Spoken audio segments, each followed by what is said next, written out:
চোর সন্দেহে দুই মহিলাকে পুলিশের হাতে তুলে দিল স্থানীয় বাসিন্দারা।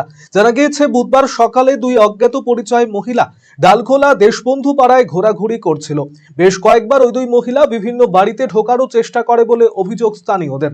এরপর স্থানীয়রা ওই দুই মহিলাকে আটকে ডালখোলা থানায় খবর দিলে পুলিশ ওই দুই মহিলাকে ঘটনাস্থল থেকে উদ্ধার করে নিয়ে আসে থানায়। যদিও ওই দুই মহিলার পরিচয় এবং কোথাকার বাসিন্দা এবং কি কারণে ওই এলাকায় ঘোরাঘুরি করছিল তা জানতে তদন্ত শুরু করেছে ডালখোলা থানার পুলিশ। উল্লেখ্য, বেশ কয়েকদিন থেকে ওই এলাকায় চুরির ঘটনা ঘটছে। গত সপ্তাহে রাতের অন্ধকারে ওই এলাকায় একটি বেসরকারি স্কুলের গাড়ির যন্ত্রাংশ চুরির চেষ্টা করে দুষ্কৃতীরা। দিন দিন চুরির ঘটনা বৃদ্ধি পেলেও পুলিশি তৎপরতা নিয়ে প্রশ্ন তুলেছেন স্থানীয় বাসিন্দারা।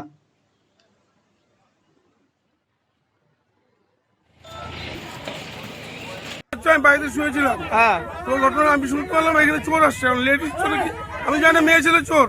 এখানে যদি মেয়ে ছেলে চোর, তো আমি পাড়ার লোক বলে তোমরা মারধর করো, এদের তো সবার মায়ের শরীর, এদের বাড়ির ক্ষতি হয়েছে, কিন্তু চোরকে মারবে না।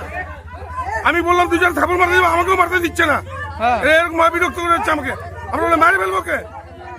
হ্যাঁ, গালে এদেরকে আস্তে আস্তে চর মারলে কি সমাধান হবে? প্রশাসন কখন আসবে না আসবে, এদের হাত পা গুলো ভেঙে দেওয়া হচ্ছে। হ্যাঁ, চুরি প্রচন্ড চুরি হচ্ছে চারদিকে। কদিন আগে লতিকার বাড়ির এখানে চুরি হলো, মনোজের এখানেও চুরি হলো, চারিদিকে চুরি হচ্ছে সমানে। কোনো সুরাহা বেরোচ্ছে না, কোনো চোর পাওয়া যাচ্ছে না, কিছু না। এখন আপনার প্রিয় রায়গঞ্জ শহরের বুকে মোবাইল এবং নানান ধরনের নিত্য প্রয়োজনীয় ইলেকট্রনিক্স এবং ইলেকট্রিক সামগ্রীর বিশাল সম্ভার অত্যন্ত সুলভ মূল্যে এই সমস্ত সামগ্রী পেতে আজই আসুন মুক্তি স্টুডিও ও সুপার কালেকশনে।